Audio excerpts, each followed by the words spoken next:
tuuti waaye yegsi na précision bi kay mooy mu ngi woon ci yoon bi yoon wee xaw a xat tuuti président wala vice président bu assemblée nationale di responsable politique di koo xam ne naw nañu lool xam-xamam ak li nga xam ne mi ngi koy def Sénégal ci wàllu politique très jeune parce qu'on est fier de voir quand même ci suñu ay njiit ay jeunes yoo xam ne dañuy xëy bés bu ne di taxaw ci loo xam ne ay yitte sénégalais yi lay doon rawatina nag mu ànd ak président Macky Sall raison pour laquelle ñu am mbégte mu rëy tey dalal ko ci biir studio bi Abdoul Mbow ñi ngi lay nuyu bu baax di la dalal ci King FM la première radio digitale bu Sénégal salaamaaleykum. maaleykum salaam maa ngi lay nuyu bu baax DJ di nuyu sama mën naa wax confrère consoeur wala ñu ma nekkal parce que ñoom mais bon c'est vrai que on dit que il faut qu'on gagne li ñuy am yëpp foog nga gagne ko. pour mën a nekk wala la majeure partie.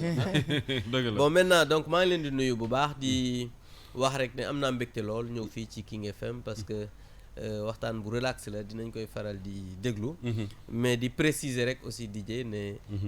du tardé bu ñu tardé parce que da nga waroon wax nag ne woonaal depuis démb dëgg la ne la su ma xëyee dama am liggéey bu may def dëgg la suba teel su ma paree doog a ñëw doog a yegsi sama sœur sànq maa ngi ko dégg muy waroon naa gën a teeleewu teel naa yow mais c'est important aussi que ñu préciser parce que askan wi aussi comme dañ leen di liggéeyal dëgg la baax na suñu amee ay gàllankoor ñu teel ko wax ñu wax leen ko donc DJ woo naa la démb waaw ne la tey heure bii laay ñëw heure bii ngay yegsi pour mu gën a leer daal dëgg la jërëjëf li ci am solo mooy wuy si nga suñu invitation may fàttaliwaat ni dama ànd rédaction bu King FM Dissa Préra jiite ko naka noonu Corombaar Ndiaye mi ngi studio bi ñeneen ñi journaliste dinañu rejoindre ci waxtaan bi ci kanam en attendant Dissa maa ngi lay nuyu un plaisir de te retrouver encore une fois pour beneen semaine salaamaaleykum Dissa salaamaaleykum Kals excusez-moi di nuyu suñu mbokk auditeurs yi di nuyu également suñu mbokk internautes yi Kals di fàttali ne que King FM c'est la première radio digitale du Sénégal c'est aussi un honneur de recevoir le vice-président de l'Assemblée nationale qui est un jeune qui a fait son chemin quand même qui il faut le reconnaître ku nekk ci fu nga nekk liggéey nga fa mais Abdou Mbow quand même que ñu bëgg ko wala nga ñu bañ ko quand même fi mu nekk góorgóorlu na ci tamit ba nga xam ne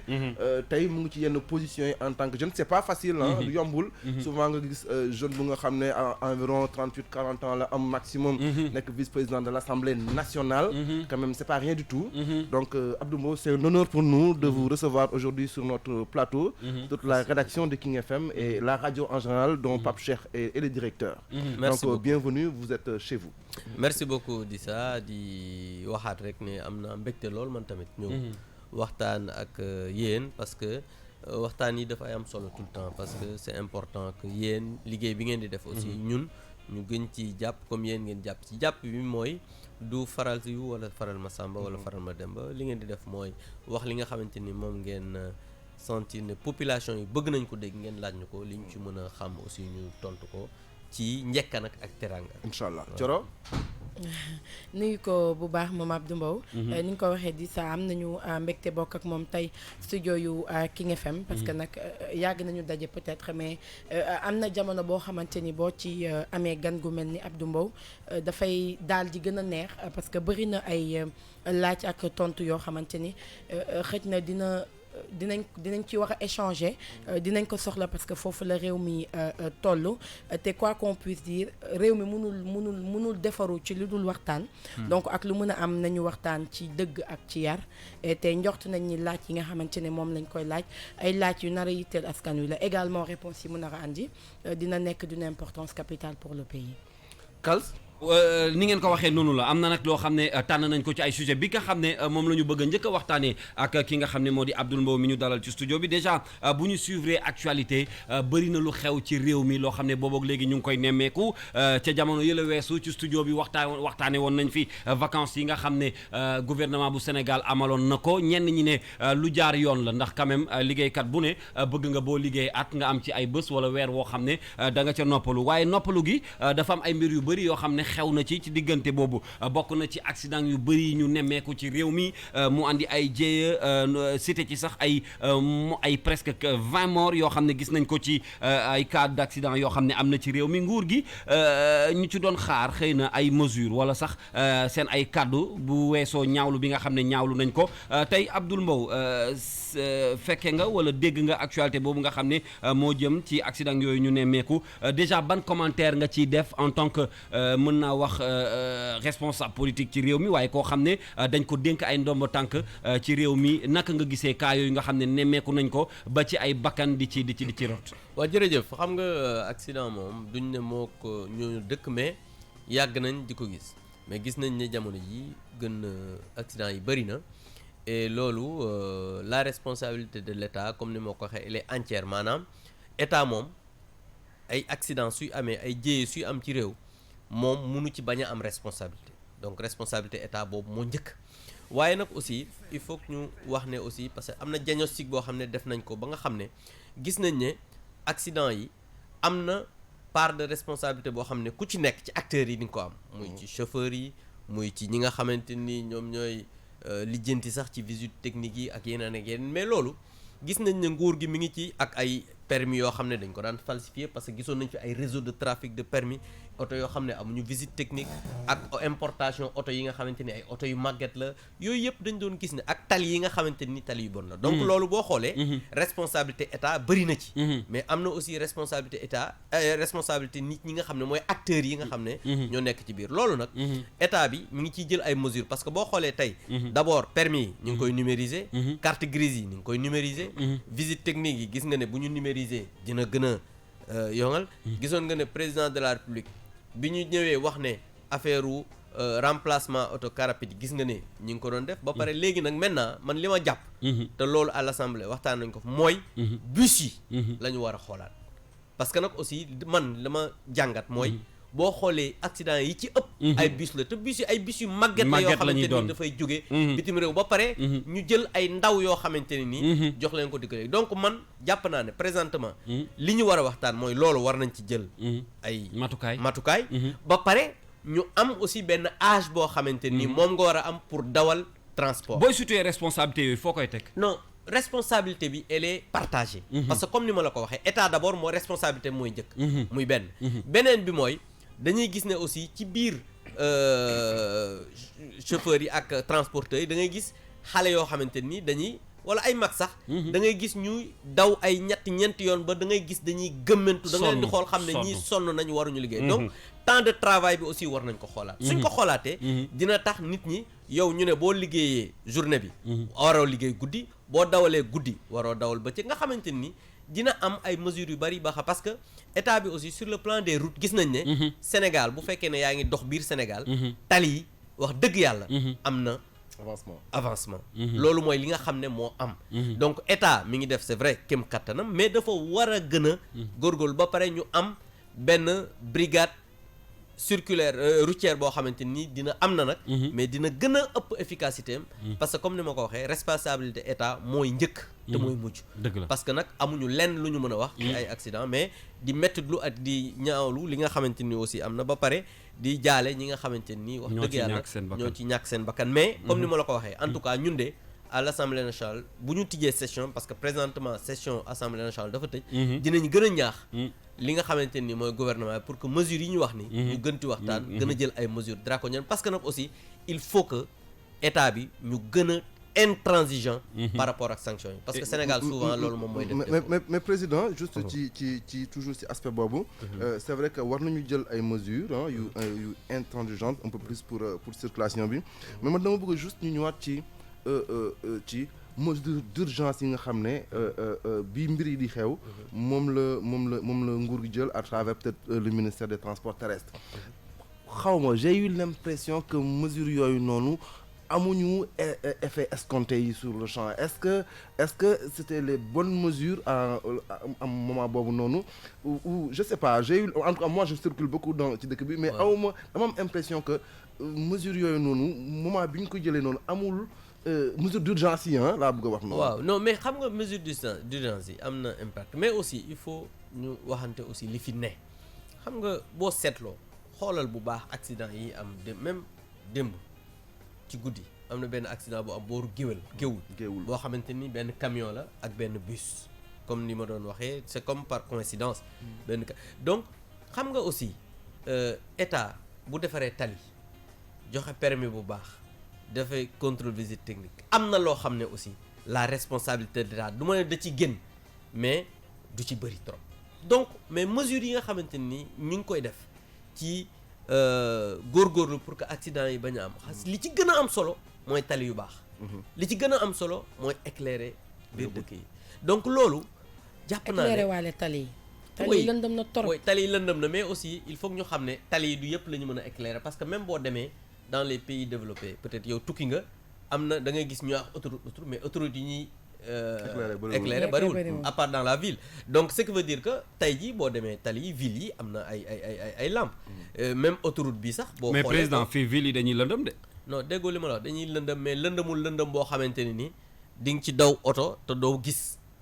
biir Ndakaaru nga nekk yow xam naa ne yow booy town nga mais ñun ñi nga xamante ni ñi ngi ci dëkk yi ñu dëkk noonu ay Thiès ak yeneen am na ci biir ville bi tali yi am na lumière donc loolu je pense que lu féete ginnaaw la maintenant nag je pense que li gën a am solo mooy ñu gën a yokk sensibilisation bi parce que mesure état bi moom li mu war a def wax dëgg yàlla lu ci bëri def na ko maintenant nag nañu yokk sensibilisation yi et ñaan aussi vraiment nit ñi gën a góorgóorlu pour que accident yi gën a mën a bañ Thioro ñu dem ci beneen waaw peut-être beneen point calze parce que moi j'estime que li mu wax ci accident yi quand même lu xel mën a nangu la bu responsabilité état demee ñun ñi nga xamante ne ñun ñooy jël transport en commun yooyu ñoo war a bëggal suñu bakkan lenn li wala bañal ko ñi nga xamante ni itamit ñoom ñooy dawal ñoom tamit ñu bëgg seen bakkan donc c'est day fay nekk ay responsabilités yoo xamante ne ku nekk ci ñun dañ koy partager léegi ban beneen point nga bëgg ñu dem alors li ma bëgg ñu dugg ci beneen point bi mooy dañu daan faral di wax naan inondation daanaka jeex na ci Sénégal wala déggatuñ ko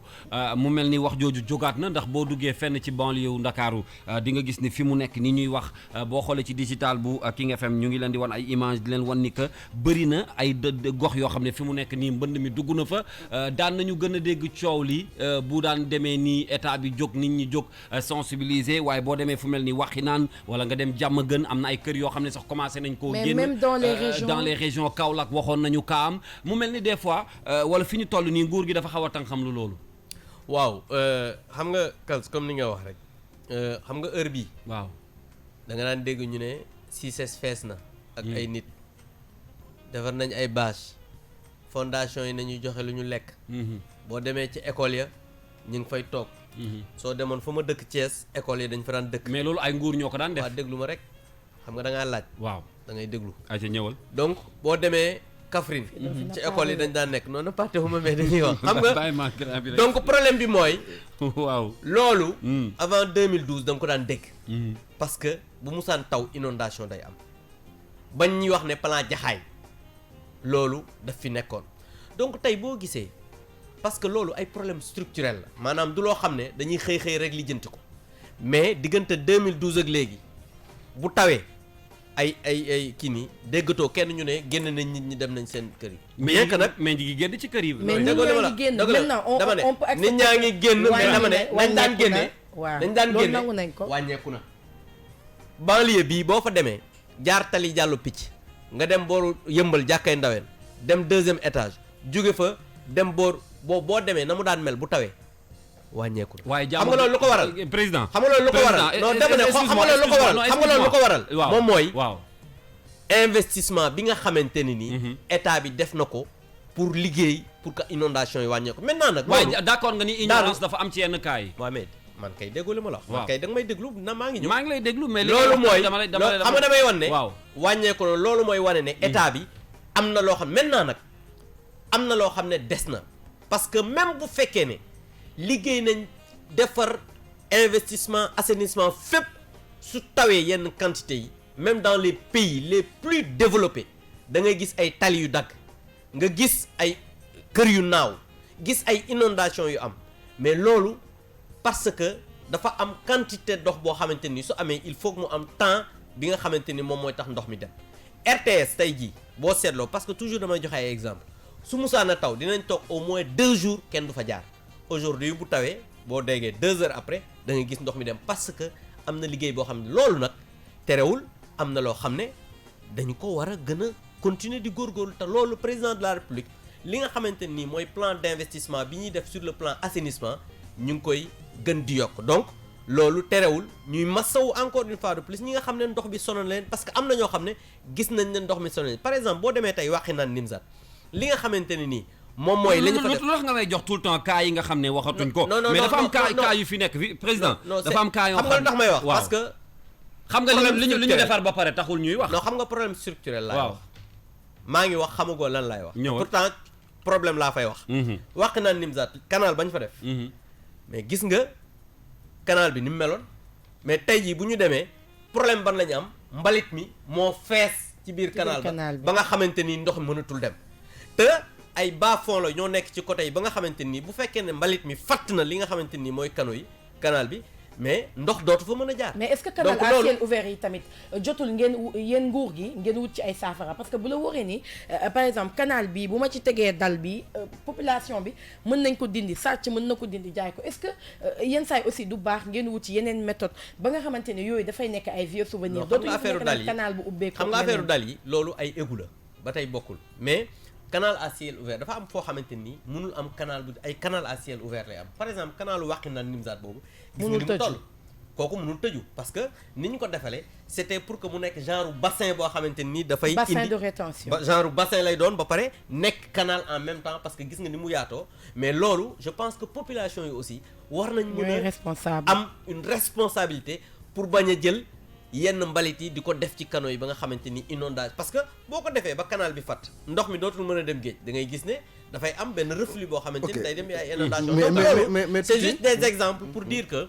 état Sénégal président Macky Sall bi mu ñëwee am na investissement yu am solo yoo xam ne def nañ ko ci inondation yi te loolu jàpp naa ne moo wane résultat yi mais nag li ci des war nañ gën a góorgóorlu parce que Gagny Sakho on l'a interpellé il y a même pas longtemps mooy le DG de l'ONAS te gis nañ aussi liggéey bu am solo bi nga xam ne waaw Gagny Sakho bon man li ma comprendre Gagny Sakho moi je pense qu'il fait plus de communication que liggéey c'est important waaye mais balaa soo xasee ba liggéey la réussite va se charger du bruit mais mënuñu nekk ci ay jafe-jafe nga bëgg ñoo rek ay postes yu dul jeex mais nag c'est important que quand même quand des choses arrivent man dégg naa ko benn jour. bi coow la amee moom en tant que technicien parce que muy yow di man c'est vrai que dañuy taskatu xabaar day xool ñun ñi nga xam ne ñoo nekk dans la décision nekk au niveau du parlement dañuy dem di gëstu di xool mais aussi celui qui est dans l'exploitation nekk sur le terrain aussi c'est important que askan bi ñu leen di wax li nga xamante ni moo waral lii wala waral lee parce que communication yooyu yaa ma gën a xam ne c'est important parce que tey jii nii boo gisee ñuy toog ci rajo bi di expliquer c'est parce que bëgg nañ li nga xam ne ñu ngi koy def te askan wi xamu ko ñu wax leen ko léegi Kals benn question honorable ou bien président ci beneen sujet fan yi coow li fàtt nañu ak institution Jeanne d'Arc xale yi war nañoo muuru école bi ne xale yi war nañoo muuru ministre bi gis nañu façon taxawaay bi mu taxawee clair obscur xamuñu ndax ñu leen la faral xamuñu ndax état bi la àndal léegi man li may laaj lenn la est-ce que règlement intérieur naïvement comme ça je pose la question est-ce que le règlement intérieur de l'institution Sainte Jeanne d'Arc est au-dessus sur la charte suprême de notre pays parce que coow li bay na j'estime que c'est extrêmement important et man dama jàpp ne du nekk lu ñuy fowe dama jàpp ne lu extrêmement important la loolu waaw tey bëgg naa yow en tant que parlementaire ban regard de parlementaire nga ñu si mën jox que parce que voilà pour man dafa war a leer voilà donc man d'abord xam nga bu ñu naan charte ndey réew mi moo nekk ci kaw lépp parce que la constitution du Sénégal kooku c'est sacré kooku amul lu mën a nekk ci kawam muy beneen bi mooy Sénégal dafa nekk réew moo xam ne dëgg la c'est un pays laïque mais pays la boo xam ne 95% pratiquement ay musulmans la waaye loolu terewul minorité bi ñi nga xam ne ñoo fi nekk ay chrétiens mu am nekkin bu rafet boo xam ne dañu ko nekk da ngay dugg ci kër bâtiment bi am ay chrétien bâtiment bi am ay jullit nga ñu ngi ci ay kër ñu bokk ndey ak baay ki nekk jullit ki nekk chrétien sama xarit bi nga xam ne mi ngi nekk le ministre des forces armées nekk tey ji le directeur de cabinet du président de la République soo muy Augustin Tine soo ko laajee danaan man su ma faatoo damaa bëgg a dem fi sama maam dem parce que maamam jullit la woon parce que nee na comme maamam baax na moom fi maamam dem fa la bëgg donc juste pour dire rafet bi nga xamante nii ñu ngi koy dund te loolu nag muy Jeanne d'Arc ak keneen a ci yam kenn mënu ko yàq muy beneen bi mooy xam nga ci biir réew mi aussi dafa am ay école confessionnelle maanaam ay jullit wala ay chrétien ci biir règlement intérieur ñu ne ñoom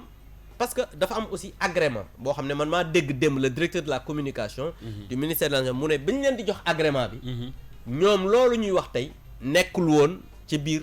agrément ca règlement intérieur ñu ne 2018 def nañ ci règlement intérieur bi que lii ñuy tere tey mi ngi woon ci règlement intérieur bi après en mai je me rappelle le ministre avait fait un communiqué pour wax ne li nga xamante ni moom mooy sartu réew mi loolu la ñuy doxal te sartu réew mi mooy école wax dëgg yàlla privé boo ci dee dox privé parce que da nga war a sàmmonteeg li nga xamante ni moom mooy loi ak règlement réew mi te loi ak règlement réew mi terewul loolu ku nekk booy jàngi da ngaa war a xool na nga xamante ni noonu moo la neex nga mel noonu maintenant ñii li tax ñu dugal ko ci ñu ne école confessionnelle la te ku ne xam na ne école confessionnelle dafa am loo xamante ni wàllu ngëm-ngëm la te dafa am sama sëriñ bu baax bi sëriñ Babacar Sy dafa daan wax ne nit bu ko xeebal ñett bu ko xeebal bësam bu ko xeebal sëriñam bu ko xeebal soxlaam wallaahi xam nga loolu soo ko xeebalee nit rek yaa ko tooñ dëgg la surtout nag réew mu mel ne Sénégal moo tax dañu war a privilégier malgré les lois et règlements yu am affaire religion dafa sensible réew mu tas pratiquement loolu mais nga baal ma honorable mais beaucoup de gens estiment que quand même c'est pas une question de religion non maa ngi ñëw moom laa bëgg a wax non loolu laa doon wax xam nga c'est sensible mais dafa am ñoo xam ne loolu laa doon bëgg a dañu ko bëgg a def affaire de religion non yeggul foofu mënul yegg foofu parce que affaire religion Sénégal chrétien musulman nit mun leen a jaxase loolu on a dépassé ça léegi maintenant aujourd'hui li état bi war a def te man loolu laa jàpp te tey jii am na rencontre entre Jeanne d'Arc ak le ministre xamaguma lu ñu fay def mais jàpp naa ne le ministre dafa war tey ji jël ses responsabilités pour que la nga xamante ni moom mooy règlement intérieur bi ñu war a doxal ci école yi ñu doxal ko la ca des nag bu ñu ko dee waxtaane ba ci biir parce que am na loo xamante ni comme tu connais pas les tenants et les aboutissants est-ce que école confessionnelle la ou pas ça c'est autre chose mais su fekkee école privée la dañu war a appliquer la loi dans toute sa rigueur. man jàpp naa ne li nga wax yëpp monsieur le ministre li nga ne ne ministre bi dafa war a jël ses responsabilités j'estime que loolu mooy ñambaxtaanu wax ji Kalza parce que ñu bëri ci sénégalais yi dañu jàpp ne su fekkee ne c'est pas une école confessionnelle à la base voilà c'est important mais l'état moom et jàpp naa ne bu dee li nga xamante ni moom mooy agrément bu privé la ñu am l'état prendra ses responsabilités. man foofu laa bëgg a parce que loolu bëgg a ñëw moom munul parce que gars yi dafa am ñoo xam ne dañuy profiter ci yenn situation pour mais affaire religion ku ne xam na ne Sénégal dépassé problème boobu moom ñu jàpp nañ ni duñ ko am waaw mais donc li ñu ci wax mooy moi dès le départ li ma mas a jàpp mas ko gëm mooy que c'était pas problème bi du wàllu religion maintenant ils sont nombreux ces Sénégalais qui pensent que la France peut-être ñoo nekk fii di dicter seen ay yëf bëgg ko jaarale ci école Jeanne d'Arc donc il faut que l'État du Sénégal soit catégorique par rapport ak yenn points yi pour qu'on évacue ce problème là et qu'on passe à autre chose parce que école Jeanne d'Arc peut-être que man bu ma fa jàngewulee am naa sœur bu fa jàngee jusque là am naa doom boo xamante ne mu ngi jàngee école Jeanne d'Arc gis naa koo xamante ne ibaadu la fa la jàngee ba génn dem nekk ci ay yeneenam donc lu tax dès le départ problème yooyu amul woon ba depuis 2 ans problème yi bëgg a am mais moi je pense que ay affaire France ak yooyu loolu ay gis nga France mënuñu imposer dara par rapport ak seen fonction non mais moi attends je suis formel là-dessus xam nga loolu am na fi ay école franco-sénégalaise mais sénégalais yi waxuñu loolu non dama ne sénégalais man du ma burkinabé sénégalais laa te wax ma loolu waaw non kon bu wax sénégalais da nga naan am na ci ñoo xam ne mais ñun tamit ay sénégalais leen am na sénégalais yoo xam ne bëri na ci daal ñu jàpp donc man du ma burkinabé te xam naa ne waxuma loolu yéen bu ngeen di wax des fois da ngeen naan sénégalais yi waaw déggoo li ma la wax dama ne ñun dañ naan parler sénégal non du benn parce que man am naa légitimité waxal sénégalais yi mais yow xam nga lan nga animateur nga am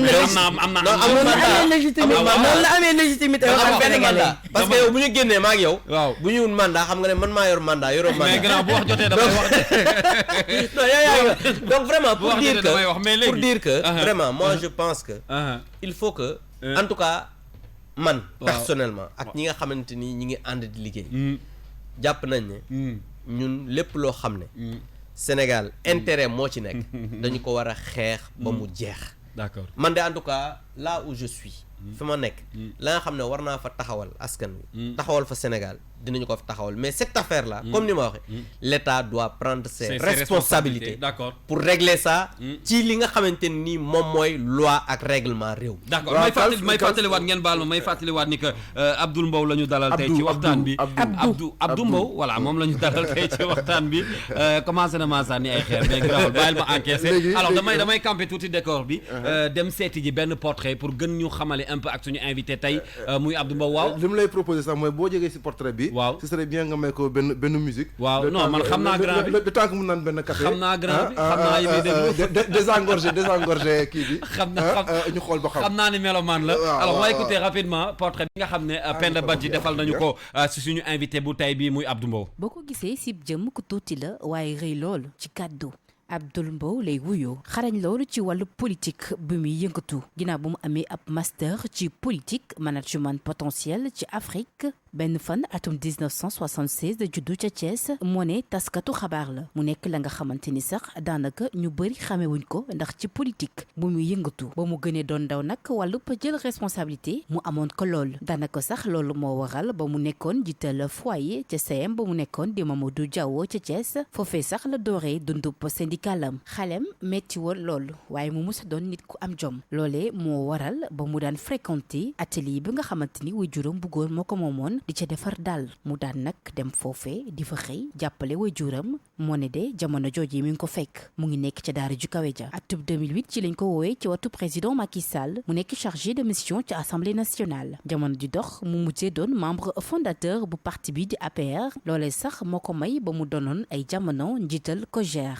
ca ginnaaw sax ci la ko Thérèse Faye daddee utu ginnaaw ba Macky Sall nekkee njiital réew bu Sénégal ñu bëri jàppoon nañu ni dina am ay poste ministre mu soulevé woon ci coow bu bëri Abdoul Mbow dalal xelu nit ñi te xamle ni moom moo bëgg nekk ca parlement ba ngir gën a mun a fësal coono ak jafe-jafe yi askanu Sénégal di jànkonteel ba noppi itam gën a mun a nekkal njiital réew bi ak parti bi foofee ci assemblée nationale mu doon ab choix bu mu def bu mu réussir lool itam ndax loolee moo waral ba ñëpp ràññee ko jox ko gëdd bu mu yellool ci Sénégal foo tuddee président Macky Sall jël na défense am bu woyee wàllu politique Abdou Mbow kilifa la ci këram am soxna ba tudd Kiné am itam doom bu jigéen tax ba bu liggéeyul day faral di consacré li di temps ci njabootam député bu mag bile nag moom la ñuy dalal ba sëb tey jile ci 9/11. jamono liggéey la ñu nekk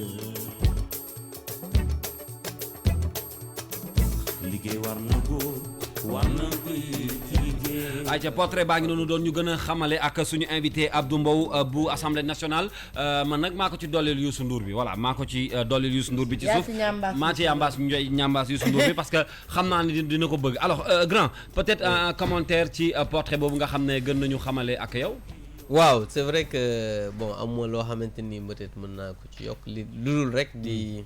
maa ngi wax léegi Coro bi ñu waxee defar daal ma ne ko effectivement man bi ma nekkee étudiant même pas étudiant parce que loolu élève laa ko commencé parce que man bi ma nekkee xale vacances 3 mois vacances bu nit ñi daan vacances yi feneen man sama atelier papa laa daan vacances yi mi ngi nekkoon Médina rue 7 angle 16 après mu nekk rue 11 angle 9 après 13 côté Sala Kassé nekkoon booy Médina Sala Kassé man damaa xam fii ngay wax yëpp. waaw Sala loolu Médina la Sala Kassé moom mooy arrêt Sala Kassé Blaise Diagne nekk avant marché Tilène boo création waaw non sama papa fa la nekkoon donc man même bi ma demee ba nekk université su ma banquee le week-end damay dem atelier pa bi wut fa ay quelques kii defar ñaari dàll ñett jaay ko Colobane doo ko dellu campus donc man environnement boobu ci laa dama teel a liggéey parce que man su ma daan vacances nii su ma demee sama atelier papa liggéey ba 3 mois yi jeex li ma daan gagné ci laa daan jënd Colobane ay fourniture ak ay yére ñibbi man environnement boobu ci boobu nga màggee li may yokk peut-être ay quelques questions rapidement ci portrait boobu ban musique ngay faral di gën di déglu style musique man nag Souleymane Faye ñi ma xam xam nañ ne c'est quelqu'un boo xamante ni man moom laay déglu bi ma nekkee xale ba léegi c'est vrai que nag quand étudiant daan nañ déglu comme ñëpp ay ñoom oui ay Omar Pène daan nañ déglu aussi ay Jerry Rafiti di déglu ay Diet Stress ay The Police ak yooyu loolu affaire étudiant loolu mais man Souleymane Faye moom Sénégal nit ñi xam nañ ne mooy sama chanteur ba nekk sama xarit far voilà est-ce que du ma la mosal ci lii kon voilà xam nga teewul leen kii mi ngi génn en 90 waaw moom ak kii album bi 90 la génn voilà moom ak Balla Aïssa Boury bu Kiné Lam waaw ñoo génnandoo c'était en juin 90 lors de la coupe du monde bi amoon ci nga xam ne Allemagne boobu moom maa ngi waaw yaa ngi woon ci biir alors peut-être rapidement di nga faral di def sport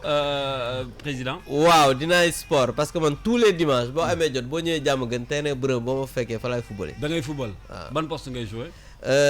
dinaa dugal ay but parce que dafa am benn match bu ma bëgg a tëgg fan yi non amul problème boo ko tëggee rek dina di nga ci bokk amul problème alors mooy fàttaliwaat ni loolu mooy partie bu xaw a fan bi ñu am tuuti ak suñu invité Abdou Mbow ñu wéy ba tey ak question yi nga xam ne préparé nañ ko tey ci suba si Thioro Mbar Ndiaye ak Dissa Préra waaw allez-y Thioro voilà man bëgg naa ñu ñëw un peu ci li nga xamante ne moom moo di ay question d'actualité peut-être suñ ko mënee waxee noonu di ça bëgg naa ñu xool les détenus waa anam bi nga xamante ni noonu la justice di doxee ci réew mi dina ci am kàddu moom bëgg naa itamit ñu wax ci li nga xamante ne moom moo di waxi politique ndax mel na ni man jàpp naa ni man Macky Sall bu dee am na peut-être lenn lu mu réussir mooy semer zizanie ci parti politique bu jàmbur yi loolu moom bëgg naa ñu ñëw ci xam naa ni ci côté boobu moom c'est un politicien dinañ ci ñëw ci kanam tuuti mais monsieur le honorable député munoo quand même bañ a sensible ci conditions de détention yi nga xamante ni franchement on le dit et on le répète metti na ba fu metti yem man sama slogan mooy perdre sa liberté ne veut pas dire perdre sa dignité te boo demee ci république yu mag yi ak les démocraties les plus respectées règle bi li mu war a nekk mooy que nit ki ñibbi këram et que tëj prison dafa war a nekk exception mais malheureusement Sénégal vol de netatu prison vol de poulet prison vol d'argent prison vol milliards prison ak conditions yu gën a neex donc franchement ban jàngat ngay def ci anam bi nga xamante ne noonu la machine judiciaire di doxee ci Sénégal voilà merci beaucoup xam nga vol mais sàcc moom je pense ku koy def rek mérite nga kaso sàcc la sàcc moom sàcc ginaar rek sàcc leer na ci am donc mais loolu amul li gën a am solo mooy li nga wax mais prison yi wax dëgg yàlla am na ay jafe-jafe waaye xam nga man moom su ma waxee rek dañ naan non day défendre non mais man lu may wax rek dama koy teg ci ay fait xam nga ñun bi ñuy ñëw dañu fekkoon prime journalière parce que condition de loolu da ci bokk. C'était parce 400 et quelques francs si je me trompe. Voilà. Vous avez monté à 1200. 1200 xam nga loolu dafa am solo parce que ñun bi ñu ñëwee tooguñu rek comme à l'Assemblée nationale di wax guddeeg bëccëg dañu ne dañuy def la commission des lois maître Djibril War moo ko jiite woon ñu def benn tournée ci prison yi nekk ci Sénégal bu ngeen fàttalikoo yéen a ngi fàttaliko sax bi Cissé Lo di wax ne bi ma duggee Rebeuss dama jooy parce que conditions yi dafa metti très sincèrement kon nangu ngeen loolu mais absolument xam nga nit ku ñëw gis dara am ci sensibilité mooy dem def plaidoyer ba ñu yokk ko parce que assemblée lañ def plaidoyer ba ñu yokk ko parce que dañ ne 700 300 francs 400 francs nga koy jox nit mu war ci ndékki añ reer du yoon loolu jafe na surtout koo xam ne gisul ndey gisul baay dafa am ay jafe-jafe donc ñu dem def plaidoyer ñu yokk beneen bi ñu ne il faut que ñu réfectionner yenn prison yi parce que da nga daan gis ne par exemple dugg prison boo xamante ne nii te gis nga yenn conditions yoo xamante ne nii da ngay bu tawee sax wala mu kii da ngay gis ñi muy senne wala taa yi muy taa te loolu li muy indi ay maladies lay indi parce que surpopulation carcérale bu fekkee dafa ànd ak ay yenn jafe-jafe yi mauvaise condition donc loolu dafay indi ay vraiment feebar ak yooyu bi ñu defee tournée def prison yëpp ñu ne nag léegi am na ci loi rectificative loi de finances rectificative ca at moomu yokkoon nañ 1 milliard boo xam ne pour réfectionner yenn prison yi en attendant muy beneen bi mesure bi mooy ñu def benn plaidoyer auprès du président de la République pour que ñu indi li nga xam ne mooy libération conditionnelle pour décongestionner un peu li nga xam ne mooy prison yi at moomu yàlla def na suñu requête boobu ñu nangu ko ba suñu am ay commencé ay libération conditionnelle donc mën a wàññi li nga xamante ne mooy détenu yi te ñi daan dem rëbës avant ñi fa dem léegi gis nañ ne am na ay yoo xam ne yokk na fa à Thiès man fa laa dëkk prison bi dem nañ fa am na ay cellules yoo xamante ni yokk nañ ko fa yokk aussi li nga xamante ni moom mooy conditions yi gën ko defar donc loolu mais loolu taxul surpopulation carcérale bi deex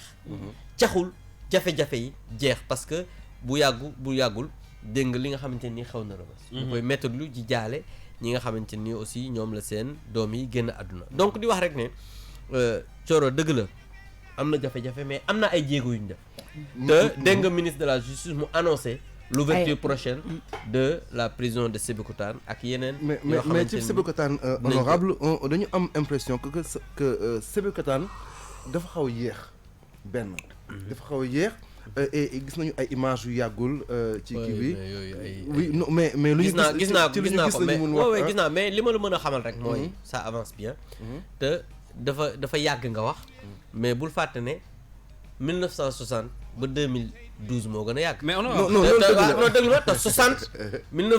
ba 2012 kenn tabaxul prison. ñun bi ñu yegg seeg léegi. honorable xam nga lu ma jaaxal tout le temps ci seen ay wax ngeen baal ma. c'est-à-dire que booy déglu état wu Sénégal wala nguur gi. ni ñuy waxee tout le temps ci yi nga xam ne def ngeen ko rek ngeen wax et pourtant y a tellement de choses yoo xam ne askan wi ñu ngi koy jooy booboog léegi mais rarement ngeen ciy communiquer dem nañu sax ba wax ni nga baal ma ci li may waaj wax dem nañ sax ba wax ni li nga xam ne moom la nguuru Sénégal lajj fii ci Sénégal mooy wàllu communication ba ci président de la République c'est-à-dire que à chaque fois li ñuy xaar pour ngeen wax ci du ngeen ci wax. waaw loolu xam nga problème leneen rek ngeen di wax mooy li leen yitteel. la preuve mooy ñun lu ñu laajul dañuy wax xam nga yaa ngi wax léegi li ngeen réussir rek déedéet man bi ñu ma laajee léegi peut-être da nga tekk woon sa casque moment boobu. non maa ngi lay déglu bu baax. mais wax naa. waaw jafe-jafe yi nga xam ne man damay njëkk ci jafe-jafe yi. ba pare wax li nga xamante ni moo am. parce que man li may wax nii DJ kenn mënu ko teggi parce que man ay fait laay wax. li ma wax ci affaire prime journalière libération conditionnelle yi li ñu yokk ci li nga xamante ni moom mooy ay cellules ci yenn kaso yi donc loolu ay fait la donc dañu lajj ci wàllu communication xam nga aussi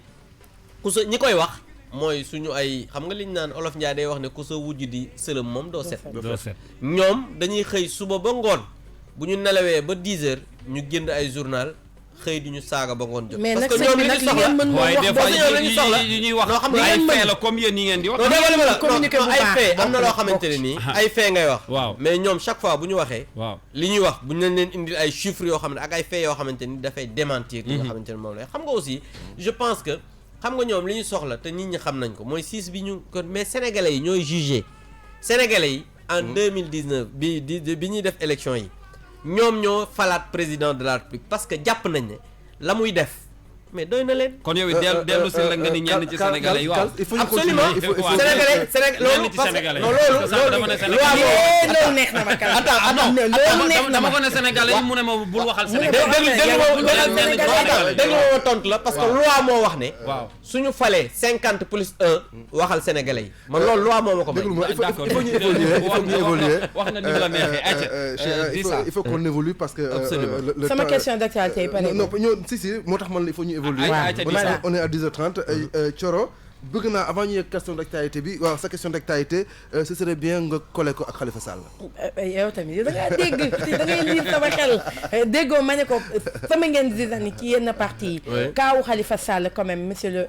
l'honorable député. ban jàngat nga ci am Khalifa moom li wër te wër mooy du sukk di ñaan kenn pour nga may ko grâce benn. ñaareel bi mooy communication bi ci xaw a doy waar mooy li président Macky Sall mujjee wax et que sénégalais yu bëri lu ñu naqaru la. mooy maa war a def maa am grâce maa xaw ma lan am na nu ko waxee les mots volonté et désir loolu moo dérangé woon peut-être ñu bëri ci communication boobu. léegi man voilà pour préciser juste encore pour préciser question bi est-ce que c'était pas maladroit. mais yéen wax leen wax ji. non ne leen président dafa wax nii. da doon jaay doole maay tijji. volonté bi. waaw d'accord donc pour revenir un peu ci li nga wax noonu parce que. xam nga interprétation moo xaw a doy waar. xam nga président de la république bi muy wax Mais volonté et désir, on parle français. Voilà. Volonté et désir, ça veut dire ce que ça veut dire. Mais absolument. Et je reviendrai là-dessus Man lay très def. clairement. Voilà. Donc di wax ne man président de la République li mu wax c'est très clair te interview bi 7 minutes 2 secondes. Une seconde. ñu jël ci 3 secondes mooy bi mu wax la volonté si j'aurais la volonté et le désir de le faire mais bi mu commencé dafa wax ne la décrispation Effectivement. ne se limite pas à une période de grâce. Oui, dès chaque année, des milliers de Sénégalais bénéficient de la grâce. Tout ça, c'est vrai. Des centaines par mois. Donc, Wadi relance par rapport à la grâce de Khalifa Sall. Quand j'aurai la volonté et le désir, je le ferai. Mais il faut nous ramener. Constitution. L'article 47 dafa wax ne le président de la République a droit de grâce. Oui, mais. moo na waa déet non déglu ma rek non déglu ma non munoo ma wax loolu ma bëggul wax. Non, loolu c'est. man damay expliquer sénégalais yi laay non déglu ma rek xam nga da ngaa laaj da nga may déglu. waaw, ok. ma ne mu ne a droit de grâce. Le désir et la volonté kooku interprétation président de la République bi nga xam ne sart nday réew mi moo ko jox droit xam nga droit mooy sañ-sañ. dëgg la. nit ki nag bu amee sañ-sañ boo xamante ni moom moo war a def moo yi nga xamante ni utiliser na ko je pense que warul mën a choquer parce que du. mais sañ-sañ bu ñëpp xam jaratuloo. waaw wax fësal dëgg yàlla. maa yàlla te ñu xam ne yaay yàlla. ban njëriñ la am la preuve waxul maa am sañ-sañ. lu mu wax dafa ne la volonté ou le désir loolu. Quand j'en aurai la volonté. mais oui. et le désir. xam nga lu tax parce que dafa wax ne te loolu ñun wax nañ ko moom du fonctionner ci ay pression xam nga ay pétition Je comprends. ay pression ay yeneen ak yeneen loolu Macky Sall bi nga xam ne mooy président de la République Sénégal loolu du ko tax a bouger d'un iota parce que xam nga ñun kay ñu ngi bëgg a miin waa ji nag Waaw, xam nañ jikko. mu ngoog parce que xam nga lu tax c'est un homme d'état nit la koo xam ne li ko sénégalais yi jox xam na nga xamante ni noonu la koy utiliser. wala nit kuy fayantu. mais honorable honorable est-ce que loolu du dëggal yenn kàddu yi ñuy yëkkati ni président de la République nu ko neex lay defee ci wàllu justice par exemple. non déggoo li ma la xam nga loolu wàllu justice nga wax mais lii grâce la bokkul ak justice grâce loolu. waaye constitution Khalifa moo ko may yoon moo ko fa dugal. waaw déggoo li ma la wax yoonoo ko fa dugal. waaw yoon ci boppam ba tey moo ko fa bàyyi. waaw mais grâce loolu constitution bi. moo ko may président de la. non mais loolu ça n'a rien à loolu mënoo ko génnee ci waaw mais yoon. déglu ma non déggoo li ma la wax. waaw xam nga dafa am code pénal ak code de procédure pénale. waaw loolu boo demee tribunal. moom la ñuy utiliser. loolu moom moo tax. tey jii ñu tëj Khalifa Sall mais dama ne grâce. loolu constitution bi moom mooy président de la République mu def grâce ba pare grâce bul fàtte ne du effacer li nga xamante ni moom mooy délit yi. peine bi rek lay dindi. nga génn kaso donc loolu aussi je pense que c'est très clair donc mënul jox dëgg ñi nga xamante ni ñu ne président de la République moom mooy def ak dindi parce que bañ ko laajee. ci procédure bi mu nekk yoon daf ne bis bu procédure bi jeexee. la nga xamante ni mën naa ko ci. dinaa ko def donc moi je pense que il faut que nit ñi. relativiser wax jooju mais amul loo xam ne ci li coro wax sànq. tey bu ñu toogee ci wàllu politique Sénégal tey ñu dem ba parti yu bëri am ay jafe-jafe ñu ciy dégg ay coow mën naa ci cité bu PDS. naka noonu ak PS ci jamono yi ñu weesu. tey mu mel ni daal fi mu nekk nii bu ñuy wax ci wàllu politique APR wala ñi mu àndal ñoo toog ci nguur gi ba pare. tey politique gu Sénégal c'est-à-dire que day xaw a rejoindre des fois yenn questions yi ñuy wax naan jaxase nañu parti bu ne ba pare ñoom tëdd. syndicat yeeg lépp parti jaxase bu ne nañ ñu ko wàccee la ba nga wàcc ba ci suuf ñoom ñu toog ci kaw est-ce que loolu stratégie boobu nga xam ni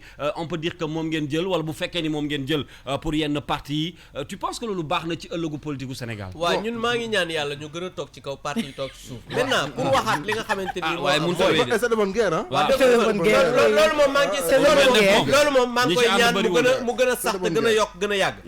beneen bi day mooy yàgg rek waaye du wéy. beneen bi mooy non mënut a wéy parce que lu dul yàlla rek moom mooy. kon baax éternité kon baax na mais yaa déggoo li mu wax waxuma na wéy dama ne yàlla na gën a ñaari xarit yàgg ngi defante nag. déggoo dama ne. waaw yàlla na gën a yàgg. waaw xam nga waxuma yàlla na kon wéy. baax na kon yàlla donc loolu laa wax donc di wax rek ne. parce que ñun ñi dañoo remplacer ay nit te dinañ ñu remplacer tôt ou tard. soobee yàlla. donc di wax rek ne li nga xamante nii moom mooy xam nga tey jii moom ku tagg sa ceeb sax saful xorom nga ne président Macky Sall la. c'est normal parce que mooy njiitu réew mi. moo mais nag jiite suñu alal yëpp lañ ko jox. moo tax nag waaye nag parti yi wax dëgg yàlla li ñuy lijjantee parce que ñii ñoo àndoon yaa ngi wax waxu PDS ànd ak Karim. tey àndatuñu wax dëgg yàlla sama yoon nekku ci parce que yoon nekku ci te comme ñoom seeni mbiru parce que ñun APR doy nañu sëkk ñun am nañu ay jafe-jafe suñu biir parti te ñu koy lijjanti wax dëgg yàlla ñun suñu parti bi ñu yor parti bu ndaw ngeen sëkk parti bu ndaw ngeen bu dee parti bu ndaw yëpp meloon ne moom moom réew mi dina neex xam naa bu ñu desandiwee ci en tout cas li ma mën a wax daal mooy waaw. wax dëgg yàlla parti yi seen problème suñu yoon newu ci d'accord te duñu ci wax d'accord bu ñu desandiwee ci APR président Macky Sall moom mi ngi ci last mandat jeexal na fi mu ne bu demee non dafa ndànk dañu ne non dafa ndànk ñoom seen xel sax warul xalaat wut leneen moom sax dégg naa ko sax mu ne moom loolu lay wax deuxième mandat dégg naa genre ay interview yu ma déglu fan yi c'est son deuxième mandat waaye nag man de c'est son last mandat de est-ce que yéen a ngi koy wéy ndax ñi mu àndal nangu nañ xam nga man am na loo xam ne pour man c'est un faux débat mooy lan président Macky Sall 31 décembre passé na nga jëlaat interview nga déglu ko bi ñu ko laajee ci biir moom mi nga xam ne mooy nday mbili ci nga déglu ko li mu wax d'accord donc pour man am na débat yoo xam ne jarul solo même man lii loolu laa jàpp ba keroog may gis leneen li am solo mooy liggéeyal réew mi te la nga xamante ni fa lañ war a taxaw ñu taxaw fa parce que sénégalais yi dañuy ñenn ci sénégalais yi dañuy bëgg bu benn kii amee rek ñu indi benn coow pour nëbbu loolu comme par exemple bi affaire Ousmane Sonko bi ñu koy wax affaire Falémé bi mu kii bi muy wax waxu Falémé fekk moom 94 milliards yi parce que c'était l'arroseur arrosé parce que moom dafa ñëw ne Mamour dafa sàcc 94 milliards ndekete moom dafa amoon société bu nekk ci biir di négocier pour am 12% ndekete loolu kenn yëgu ko woon bi mbir mi feeñee nag mu bëgg a ñëw daal di indi affaire Falémé pour ñu fàtte Ousmane Sonko sonal na leen nag ku leen sonal la ngi noonu ci politique mais c'est normal mais ni mu ñu sonné la xam nga mooy lan xam nga li ñu naan qui prend le pouvoir par les armes périt là par les armes moom dafa jàppoon ne sos dénoncer ak loolu moom moo ko indil popularité waaye moo koy sànq parce que wax na fi lu ne weng loo xamante ni mais sos yu ànd ak ay preuve de temps en temps parce que day génne ay kayit non attends preuve gisoo ko fi la preuve bi passé faire Falémé bi dafa ne exonération 10 ans la 2 ans la ak 5 ans waxul dëgg beneen bi mu ne sénégalais yi duñ ci liggéey alors que ci biir contrat bi 65% ay sénégalais lañ pour 2 premières années yi 80% pour le reste waxul dëgg beneen bi mu ne 94 milliards lañ sàccoon après mu ne 46 milliards la ñu sàcc après mu ne xam na banque bi nga xamante nii moom moo ko joxe ñu laaj ko li xale yi wax mu maye xam nga ni ay non attends déglu ma waaw li xale yi wax boo baag léegi mu maye patt bi forum justiciable interpellé nañ ko ba léegi tontuwul donc xam nga lan lañ koy waxaat encore Ousmane li nga xam ne ni moom la ko tàmm di wax di sosal nit ñi nee na procureur lay tontu de waaw dégg waxuma waxu procureur xam nga sénégalais yi la waxaloon waxalul procureur moom mënoon naa bind procureur ne mais dafa def conférence de presse sos yu ne weng ñu interpellé ko ba léegi sos yu ànd ak ay kayit muy génne non ba tey gisoo këyit yow nee na mi ngi non déglu non bàyyi nee na nga wax ci ay waxam lañ mën a wekk waaw déglu ma waaw dafa waxoon waaw ñu interpellé ko lu tax waxaatul yow yaa dégg mu ne am na preuve 94 milliards nga déggaat ko mu ne 46 milliards loolu du ñaari wax yu bokkul barki Dembo Ndiaye gis nga ñu génne ay këyit APIX génne këyit ne moom li mu wax parce que moom dafa amoon benn këyit boo xam ne ndeysaan dafa yàgg émoyo boo xam ne bu yàgg la bi ñuy signé contrat mu dégg na ñi ngi signé rek mu ñëw def conférence de presse pour ñu fàtte affaire xam nga sénégalais yi li leen di intéressé des fois ci ay waxam mooy kaddu yi muy génnee ak information yi muy joxe léegi nag reste à voir ndax li muy wax dëgg la am du dëgg mais sénégalais yi dañuy choqué waaw mën nañu intéressé quand même mën nañu intéressé yaa ngi mel ne déggoo li ma la wax maa ngi lay dégg li mu wax waaw dañu génne preuve wax ne ay sos la presse ci boppam ñoo génne li mu wax génne document bi nga xam ne moom la état du Sénégal signé à travers l'APIX loolu dafa leer nañ loolu kay je pense que amatul lu ñuy wax l'essentiel moom li mu war a wax mooy mu ñëw wax la nga xamante ni moo ko lié woon ci affaire 94 milliards parce que la mu ci waxoon nit ñi xam nañ ne dara du ci dëkk. di ça waaw c'est vrai Ousmane Sonko voilà yàgg na fi génne yàgg na fi wax wax mel noonu je pense que liñ ci naqari rek mooy suite du am parce que ñun dañuy bëgg di xam yëf yi fu mu mujjee ana këyit yi ana nangam yi léegi temps bi ñu dese bëriwul coro malheureusement kii day wax rek bàyyi jàmbur honorable revenons sur la avant d'arriver sur la communication peut-être du gouvernement nañ waxu justice bi. Justice bi waxu également les corps de contrôle de l'État. dégg naa temps yi mu bëri ay coow ci biir corps de contrôle de tay seen biir déjà. Deuxième chose bi mooy rapport yi nga xam ne corps de contrôle d'État yi généralement dañ koy génnee. Ça fait longtemps man bu ma gën a nekk reporter daan naa dem ci ay IGE ak yooyu Cour des comptes ak yooyu bu ñuy génne mais gëj na am. benn déjà bu amee tamit gis nañ ne que suite ba cay am. daanaka du leer sax askan wi. du ñu xam sax généralement suite bi ñun ñuy taskatu xibaar yi souvent on peut suivre l'affaire jusqu'à un moment donné l'affaire on se perd on ne sait plus où est-ce que l'affaire tey corps de contrôle yooyu seen utilité réellement quoi. Cette utilité à part produire ay rapports qui sont gardés dans les tiroirs. xam nga utilité bi mooy ñu ngi def seen liggéey mais li gën a am solo mooy doxalin bi moo gën a sell doxalin bi moo gën a jëm kanam affaire yi gën a leer ba nga xamante ni parce que aussi corps de contrôle de l'État quand bu ñu defee seen i peut-être li intéressé souvent la presse mooy ay scandale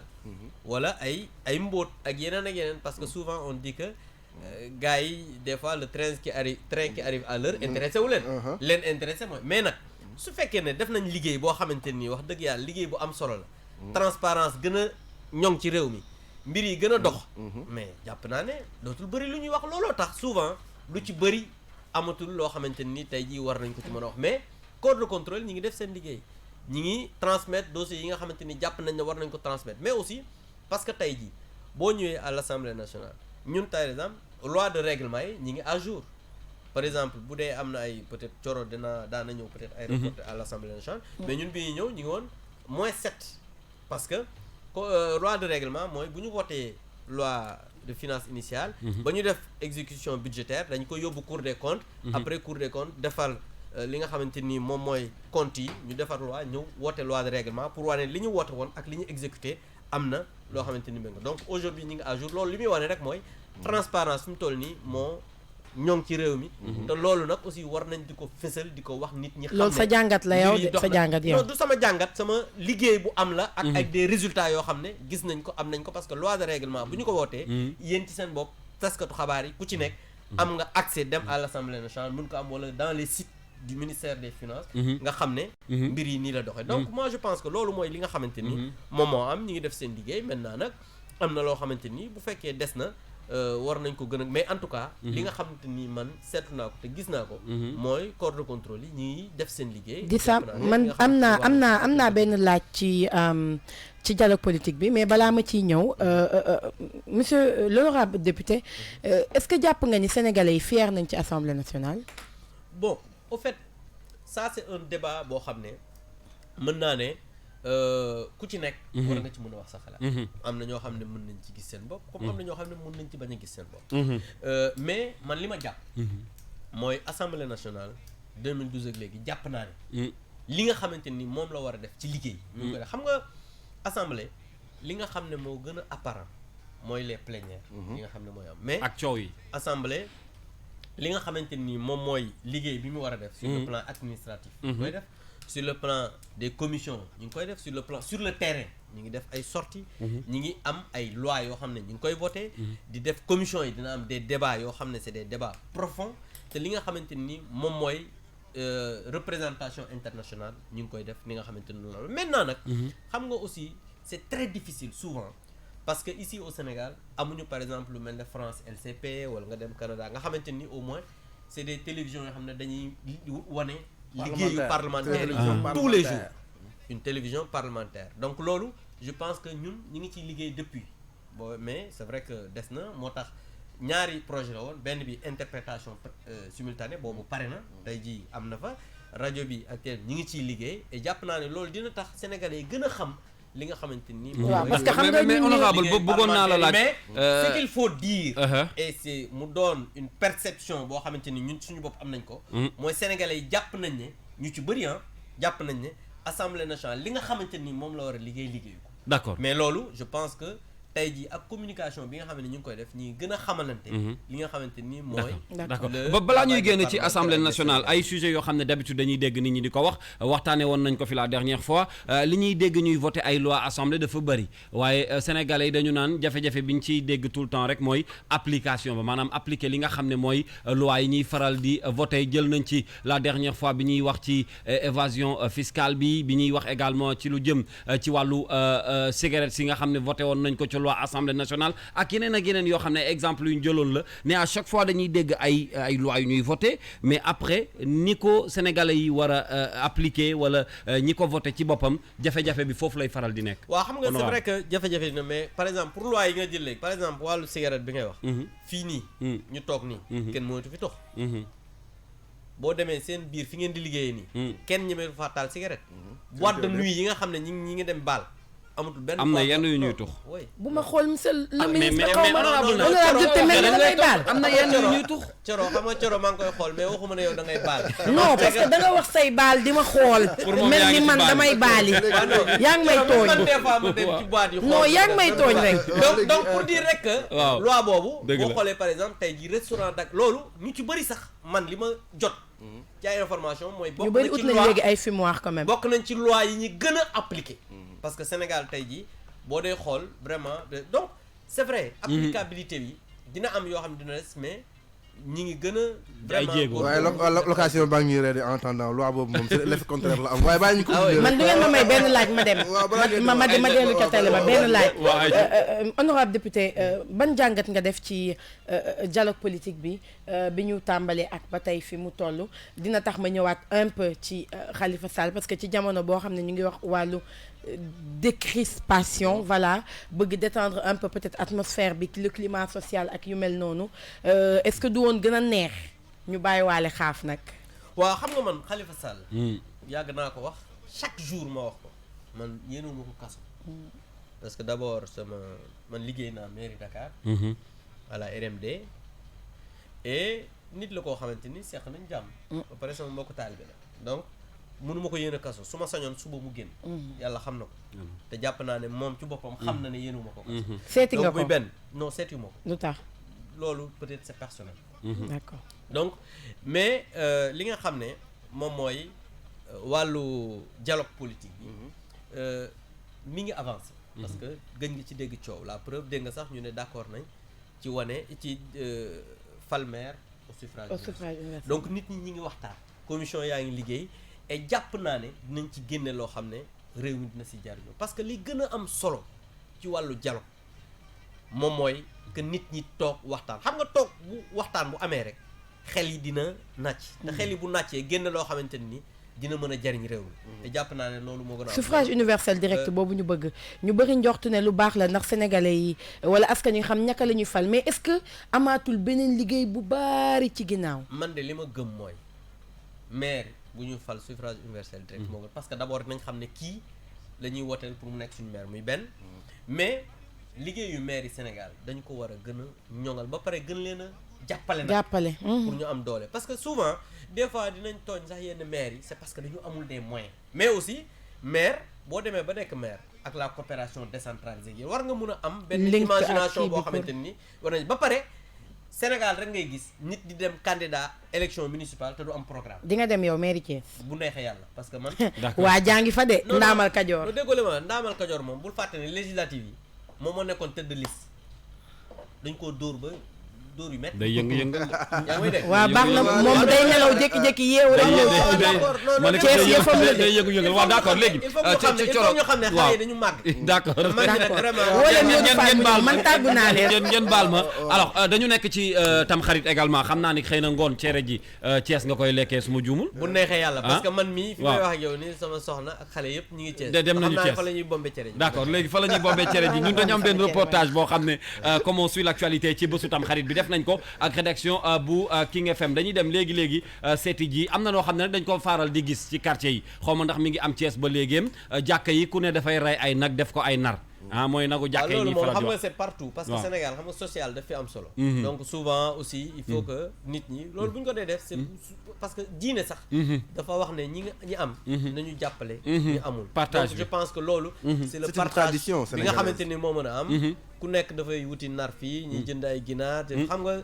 fête moom Sénégal dañoo mën a feetu dañ nag. ko baaxoo dañoo baaxoo loolu mën a feetu dëgg la ba pare mën a partager et loolu loo xamante ni lu ñuy rafetlu la parce que souvent da ngay gis ci benn koñ benn nit koo xam ne am na jënd nag partage ko ak nit ñi mu doon ci sutura parce que xam nga loolu su amee su sutura lay doon ku ci nekk li nga ci war a am Am ko nga ci. am ko ci feetu comme ñëpp nga xam ne du ñu xàmmee kii am na kii Kële amul. et loolu c'est important dans une société ñu koy dund aussi acca ñu déglu reportage bi nga xam ne def nañ ko ci ñu dellu soit ci plateau bu 9-11 ñoo ngi fii ci quartier Santhiaba ci biir jumaa ji lébu yi di faral di dajalikoo mag yi ñu fi fekk di waajal rendi ak séddale nagu tam xarit yi lii leen nag di aada bu ñu sukkandikoo ci Youssou Diop di mag ci Santhiaba. ni ko mag ñi daan def lañ ko daan defe 1914 lañ ko commencé ñuy mag ba ci ñun ñii tey amagum nañu juróom benn nag ñi nekk daal dinañ ko def 2000 kilo ak genn waat ñoo koy jënd kenn duñu ko may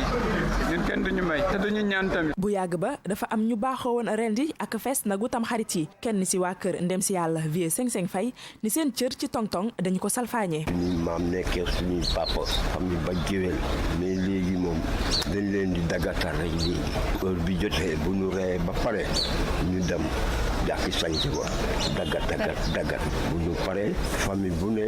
plus 25 ñetti bopp dina fa dem ci bari sax wàññeeku ne léegi ci bari wàññeeku na ndax mag ñi fi jógee. ndawal gi ñuy séddale ba su tam xarit du lu askan wi rafetlu donte sax yenn saay cër yi dinañ faral di ëppante. ticket 2500 la bu ñu jëndee ticket ba pare ñëw te ne war a dem marché yenn saa yi nar yi baax yenn saa yi nar yi du baax waaye day fekk tam yow nga amaale la jëndaale seen ndawal dolliwaat am na solo waay sens la daal boo si tasee rek. naru tam xarit mbaa tong-tong comme ni ñu koy faral di woowee ay saamu ndawal la yoo xam ne képp ku bindu laata bés ba di jot di nga ci am ngir cere bu mucc ayib ñi koy jot nag ne moo gën a yomb fuuf dem ci marché ba pesé.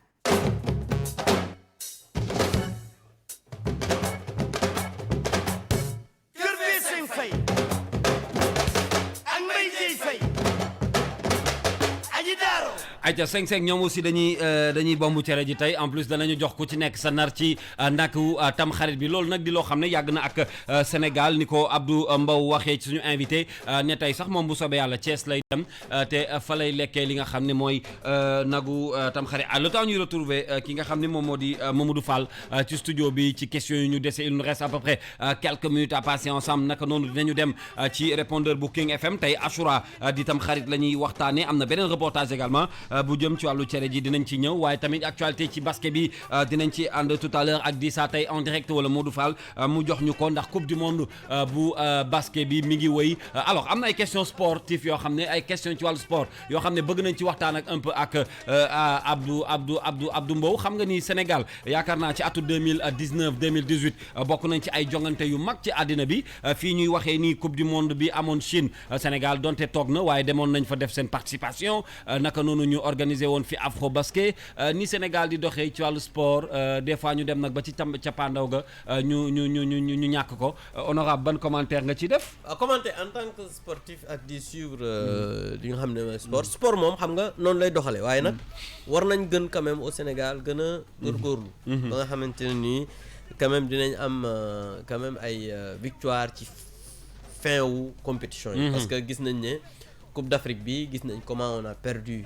la coupe c'est vrai que c'est le sport parce que mais jàpp naa ne war nañu gën a mën a góorgóorlu ba parce que coupe boobu moom jàpp naa ne man li ma jàppoon mooy suñu coupe la donc mais li am mooy c'est un bilan reluisant dem nañ ba finale c'est vrai que y avait 24 équipes pour la première fois nga dem ba finale loolu performance bu am solo la gis nañ aussi suñu gaynde yu jigéen yi dem nañ aussi ba finale mais gis nañ ne l'équipe qui était en face quoi qu'on puisse dire boo xoolee physiquement elle était plus forte góorgóorlu nañ nag wax dëgg yàlla mais la réalité mooy l'équipe en face était plus forte loolu mooy li am xale yi góorgóorlu nañ ba gis nañ pratiquement ni ñu remonté ñu dem ba à la fin ils ont perdu par 3 points d'écart loolu li muy wane mooy quand même que boo demee aussi fële ci coupe du monde bi gis nga ne les deux équipes yi nga xamante ni ñoom ñoo qualifié pratiquement aux Jeux olympiques ñoom mooy les champions ak vice-champions donc ce qui veut dire que war nañ encore gën a góorgóor donc ce qui veut dire que c'est vrai que le sport en général mi ngi dox parce que boo seetloo ay beach soccer ñi ngi gagné U17 yi U18 ñi ngi dem donc am na ay performance yu am solo yoo xamante ni ñu ngi koy def donc loolu dama ciy féliciter fédération yi nga xamante ni ñoo ciy liggéey surtout fédération sénégalaise de football parce que man li ma gis ci football bi mooy dafa am liggéey boo xam ne ñi ngi ko doon def ci petite catégorie ba tey ji équipe boobu tey moo dem finale parce que équipe bi dem finale nii pratiquement ñu ci bari ñi ngi ko commencé woon ci coupe du monde ya U17 yi ak U20 donc loolu am na solo nañu gën a góorgóorlu gën a jàppante parce que loolu mooy li nga xamante ni mën nañu indil ay performances. Kals pour juste rester ci même trajectoire bi. Il faut dire qu'en dehors du football du basket. L'équipe nationale du Sénégal de surf est actuellement au Japon pour représenter le Sénégal. C'est important. Le surf, généralement, les gens pensent que sport tubaab la. Mais il faut dire que depuis les années 80, moi je suis né dans la côte, Ngor Wakam Yoff, on a eu des très grands champions en planche à voile, en surf et dans tous les sports nautiques. Tay jot na tay également di def promotion sport yooyu noonu parce que ñi nga xam ne ce sont les habitants des côtes du Sénégal. muy Ngor Wakam Yoff Soumbédioune Rufisque jëm côté yooyu noonu. bon ñun moom waa Thiès ñu amul géej bokk na si. waaw mu ngeen ci bokk sax mu ngeen ci bokk sax. non parce que 10 ans mi ngi may sànni xeer quoi. mu ngeen ci bokk sax parce que ñun amuñu géej quoi. non mu ngeen ci bokk sax parce que sport la bu quand même bu ñu sanu xale yi ñu ngi ci am ay ndam. dëgg la mais dafa fekk ne nekkul sport ñu bëri xam. waaw faral di xam mais vraiment il faut dire que xale yi Sénégal yi. rawatina ñu dëkk ay Mbour ñu dëkk ay Ngor ñu dëkk ay Yoff. ñu ngi siy def ay jéego. te quand même ñu ngi si jëlee ay coupe dem ba Japon quand même. uti ay vagues. loolu c'est extraordinaire. surfer gagné fa ay coupe indi ko Sénégal. ndamu Sénégal la comme karatéka yi également war nañu bàyyi également xel. ñu ngi def ay jéego ñu ngi def ay résultats. C'est le Sénégal qui gagne je pense dans tout cela. Ce n'est pas une perte moi avant ñuy jeex tuuti. mais bëggoon naa ko jox ñaxtu bi de xam nga man moom ñaxtu yi dama ko koy jox ñaxtu bi ma ko bëgg a jox mooy ci lajj bi ñu lajj ci coupe du monde ba ci Chine coow li ñun ñëpp yëg nañ ko mooy conditions yi ñu demee moo baaxul amuñu temps de préparation bu baax staff technique bi la ñu waroon def ñenn ñi sax nee nañu parce que bi ñuy def suñu jour sport fii li nga xam ne moo di Vieux Ndoye ancien international wax mooy ña fa demoon demuñu woon pour liggéey dañoo demoon pour vacances ndax jëluñu joueurs yi au sérieux def préparation ba ca war wax nañu it mbirum koppar boo xam ne état du Sénégal waroon na koo jàppale équipe nationale bu basket boobu te jotuñu ci waxu prime bi waxoon nañ ko fi day dellu si à chaque fois bu weesoo loolu it ci football bi ñu wax ni championnat bu Sénégal ba tey mënul démarrer ndax lan ay koppar yu ñu ñàkk te loolu yaakaar naa c'est un peu déplorable monsieur honorable waaw xam nga man bu ñu waxee d'abord football bi bu ñu waxee ay koppar yi dina ma xaw a jaaxal parce que d'abord fan yi passé rek dégg naa fédération bi ñuy wax ay bénéfices yu ñu def ci fédération bi donc loolu c'est à vérifier comme maîtriser wu ma ko beneen bi mooy coupe du monde bi ñu ngi fa ñëwaguñu mënuñu ci def ay commentaires li ñu war a xam rek tama xam ko dégg ko mooy bi ñuy dem dégg naa ñu wax fi ay waxu prime ma gis le capitaine de l'équipe ak le chargé de la communication de la fédération ñu wax ne problème yooyu yëpp amul réglé nañ lépp balaa ñuy dem donc suñu ñëwaatee di wax ay waxu prime te ñëwaguñu je préfère ba ñu ñëw ba ñu am toutes les informations ñu mën a wax mais en tout cas li ma mën a xam daal mooy état du Sénégal à travers le ministère des sports chaque fois damay gis li nga xamante ni war nañ ko def ci compétition internationale yi ñu koy def ba du ñu am problème mu prime parce que yàgg na gëj nañu dégg ay problème mu prime dans des grandes équipes nationales mais su amee aussi je pense que suñu ñëwee aussi le bilan sera tiré et li nga xamante ni war nañ ko ci wax wala ñu def ko ñu def waxtu bi moo ñu dab mais on a tellement de questions yoo xam ne bëggoon nañ la ko poser honorable député vice-président bu assemblée nationale Abdou Mbow mbirum Alioune Sall bëggoon nañ cee dugg xëy na peut-être di sax dina ko cof balaa ñuy jeexal ak yeneen ak yeneen yoo xam ne ay questions yu intéressé sénégalais yi ñuy bàyyi xel la waaye li ñuy mën a tënk ci waxtaan bi rek mooy ñi ngi lay gërëm bu baax a baax ci disponibilité bi xam nañ ñu fi ngeen toll nii jot ñàkk na rawatina ci bésu tam xarit bi parce que xam naa ni moom Thiès moom léegi ñu gis la bu soobee yàlla di la gërëmaat bu baax ci disponibilité ak wuyu si bi nga xam ne wuyu si nga ko fii ci la première radio digitale peut-être ñu brosse rapidement question Alioune Sall bi sénégalais yi ñi ngi ci wax bés bu ne manifestation yi bëri na mouvement yi ci juddu bëri na très rarement la ñuy dégg xëy na yéen ngeen àddu ci mais tey Abdou Mbow en tant que vice-président bu assemblée nationale naka nga jàngee situation bu Alioune Sall situation Aliou Sall c'est-à-dire ni ko dëkk bi di waxee wàllum pétrole bi Aliou Sall fii jàppal bàyyil bu ci ay manifestation amee mooy situation am na ci. non man gisuma manifestation ci ay affaire Aliou Sall. mais aar lu ñu bokk. non xam nga aar li ñu bokk moom li ñuy def noonu. moi je pense que affaire honorable nag non question yi ñu lay tegal. attends xam nga affaire Aliou Sall pour man. waaw c'est une affaire dépassée xamul tax. parce que d'abord dafa am lu ñu waxoon ay waxu présumé scandale. ñu gis dégg naa man journaliste toog ci télé bi wax ñu ne ñi doon wax ay yoxu loolu bi ñu demee dikk amu ci kenn ku ci yóbbu ay preuve li nga xam ne moom la procureur wax man en tant que parlementaire ci loolu lay jàpp. ibbi nañ information judiciaire contre X donc pour man te am na loo xam ne waxoon naa ko ci te loolu laa gëm. parce que ay reportage la ñu gis ñu wax un présumé scandale. maintenant nag li nga xamante ni ñii ñu ngi koy def wax dëgg yàlla affaire opposant la ak wax loo xam ne gisuma preuve yoo xamante ni wane nañ. wàllu politique donc gisuma c'est pas des opposants. oui dañu non dama ne xam nga ñun ci Sénégal lañ dëkk. gis nañ xam nañ ñu gars yi di. muure seeni manifestation parce que ñun on a été dans l'opposition donc loolu wax dëgg yàlla wax la boo xam ne pour man mi ngi suñu ginnaaw. léegi dafa am li ci am solo mooy li nekk ci kanam yu ndaw rek yu nga xam ne daf ma xaw a intéressé honorable ci affaire dialogue national bi man bu mu ko dialogue politique dañuy wax waxu statut de chef de l'opposition def naa ñu ngi ciy waxtaan loolu sax awma ci xëy na problème noonu bon am naa ci problème sax mais mun naa ko muñ tuuti leneen li nga xam ne kat moom laa xaw a moom laa mënta muñ noonu te mu defe naa ñu ngi koy waxtaane temps yi média bi wax na si tuuti mooy dama dama kaa lire sax si journaux yi absolument que dafa am alal lu toll ci 2 milliards lu nga xam ne dañ koy jël war ko jébbal ki nga xam ne mooy chef de l'opposition bi bés bi statut bi taxawee mu nekk ay fonds politique am daanaka 2 milliards man ma jàpp ne bu fekkee loolu c'est avéré je pense que ce serait pas juste de prendre nos 2 milliards de francs CFA pour jébbal ko ku nga xam ne que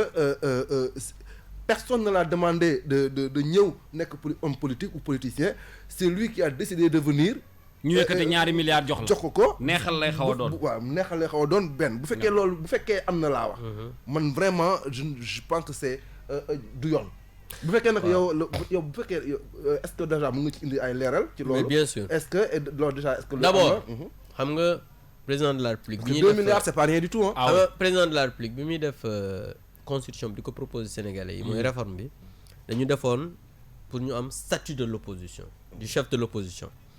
xam nga yaa ngi wax ne dañoo lire benn nit Mamadou Lamine Diallo sama collègue la moom moo wax loolu ça aussi c'est très clair